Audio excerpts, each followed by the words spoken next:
So here we go, another little What's Driving Dominique. This time in the car.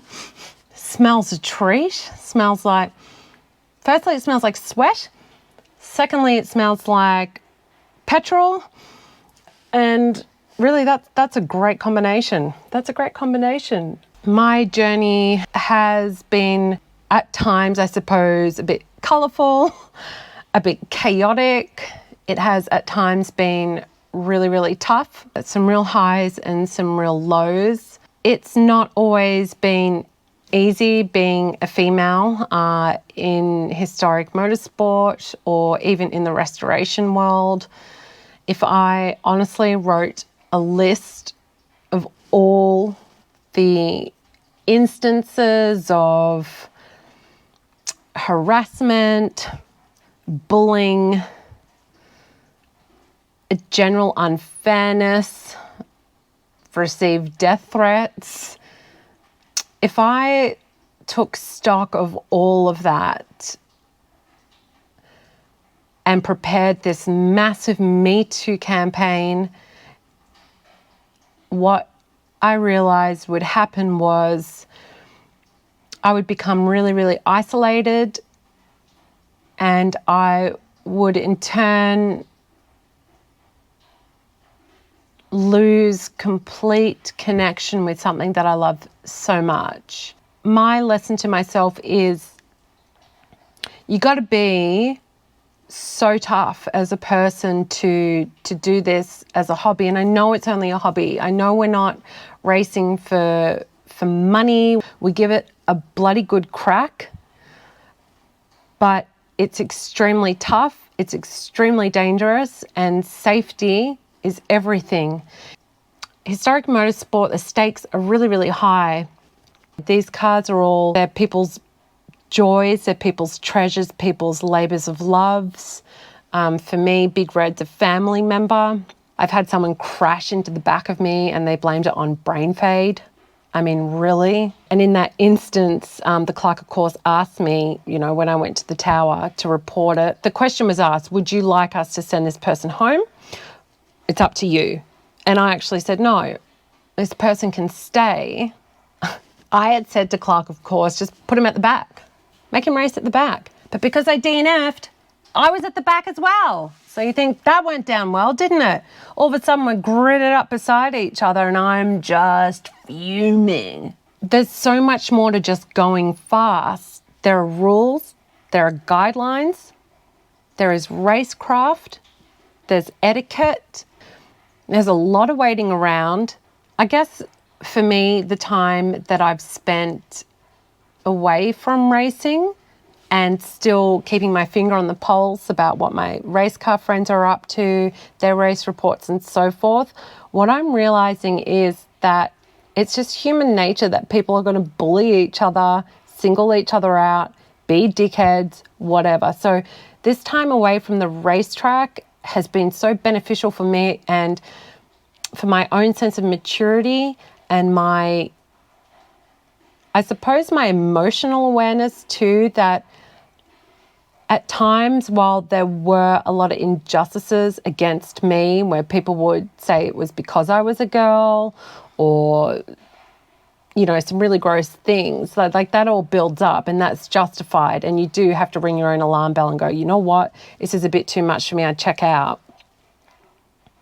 This time away and looking at it just from like a spectator, from an enthusiast, it's like, well, men are tearing apart other men and so forth. So what I'm trying to say is don't give up. Learn to be tenacious, learn to have a thick skin. Motorsport was something that I entered into when I was at a really low point in my life.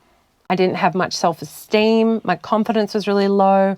I didn't have a particular vision for my life. I just knew that I didn't want to keep doing what a lot of my friends were doing, which is just partying in these late nights and all of that, which is fine, like if that's what you want to do. But I had something in me that was like, no, I want to achieve something more. There's so much more to life than just that. And this has been a massive road for me, a massive learning curve. And also I'm really grateful for all the men that I've met on this journey. Without them, I wouldn't be here racing. It was my father and my brother that gave me the opportunity to spend all my money developing this race car and this craft. For every 10 awesome people, there's going to be one dickhead. And that's just life. And that dickhead might be a man, that dickhead might be a chick, you know? But I think my message is, if we all learn to just get along and learn to communicate with each other, I don't see any reason why we need to split this sport up into genders, you know? That's a bigger, deeper conversation. What racing has taught me is it's taught me to be assertive. It's taught me tenacity. It's taught me that I can push myself to the breaking point, fall over, and rebuild myself again. It's taught me to really celebrate the highs and to also be at peace with the lows and to listen to those lows and to learn from them. It's also given me the biggest physical challenge that I could ever have wished for. It's also proved to me that, okay, fine, I flunked maths, I flunked science, I didn't study physics, you know, and I'm not a natural born mechanic, but it's proved to me that where there's a will, there's a way. And I look back on this journey and I think, oh my God, I've learned so much. This whole be kind to yourself, well, I don't know. We flog ourselves in this sport and we flog our cars. Often a lot of us will get suited up and get sorted and sit into our race cars like quite early. And that's, for me, it's to calm some nerves. For me, it's also just to have some space because, again, it's a high-risk sport and the stakes are really, really high. Some things that I would suggest is get into the race car and get all your belts, get all your links sorted. The last thing you want to do is hear your call for the dummy grid and you're like, get in your car and you're like, oh my God, my belts are all wrong. I've had that happen to me because I've been so focused on something else. And it's a real pain in the ass to do this. So get your belts sorted out, get all of that comfy. For me,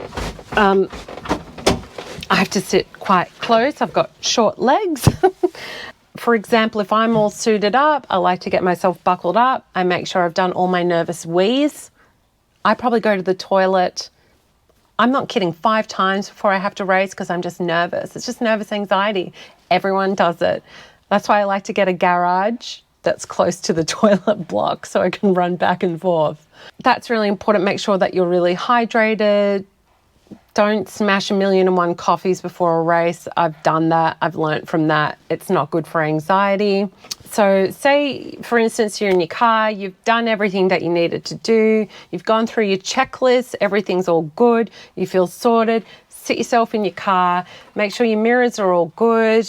And just find that time to be by yourself in your calm. If you've got your helmet on, it's really important. Get your heart rate low. You know, I often close my eyes and I visualize how I want my gear shifts to be, how I visualize taking lines. And when I have taken that time out and found my calm before a race, I've usually raced a lot better. And people say that. There are times when I've been so busy and it's been so chaotic and I've just and I've got out and I've thought, yeah, that was a really fast race. I did really well. And my times were shit. I didn't race that well. But those times where I've been really calm, I've really focused on my breath. I've really made sure that every time I'm going down the straight, I just reset myself. Check my mirrors, check my gauges. You've always got to check your gauges, always be checking your mirrors. But when you go that moment down the straight, make sure you do those checks, reset yourself before you start going into your corners, okay? They're just little habits that I've found. Don't put sunscreen on your face because it gets really bloody hot, okay? And when sunscreen starts to melt, Ooh, I've had it happen. Gets in your eyes and it's a nightmare.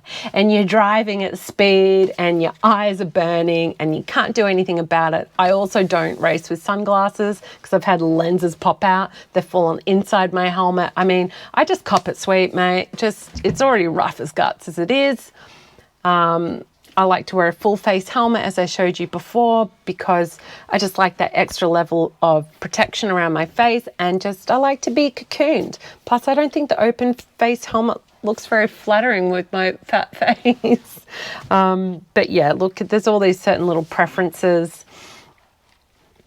Other little things that I would make sure before you actually get into your car and you're all strapped up, just can you please do a sweep of your car, of your boot and the inside of your car. I mean, I literally want you in there with a torch, just making sure that there's no screws, there's no cut off cable ties, there's no tools rolling around. My fault, when I've gone racing, I had a bloody spanner go rolling down the passenger seat. And fuck, that thing gets caught under your pedals when you're racing. Like, I'm embarrassed to say that happened, but these are the things you learn and you're going to learn them. I want to impart to you with your etiquette is please be so respectful to your race officials, to your safety crew, to all the first aid people, to your clerk of course. They're volunteering their time and their skill and their passion to make sure you can have fun going around and around and around.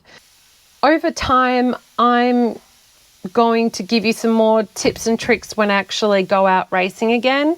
I'm going to put the GoPros in and share all that information with you. These are just a few little tips and tricks. It's been an absolute pleasure to have you in my world. Any questions, please throw them on my YouTube or on my Instagram, What's Driving Dominique. Again, I'd like to thank Historic and Vintage Restorations. I'd also like to thank Group S Racing Association for just being my club of choice, the Alfa Romeo Owners Club of Australia, the Victoria Division, and also the Victorian Historic Racing Register. These are people that have all helped me and supported me in my journey along with CAMS. Remember, this is fucking awesome that we get to do this, you know, so have the right attitude, go in there with the right mindset, and you're going to have a really good time, okay? Over and out.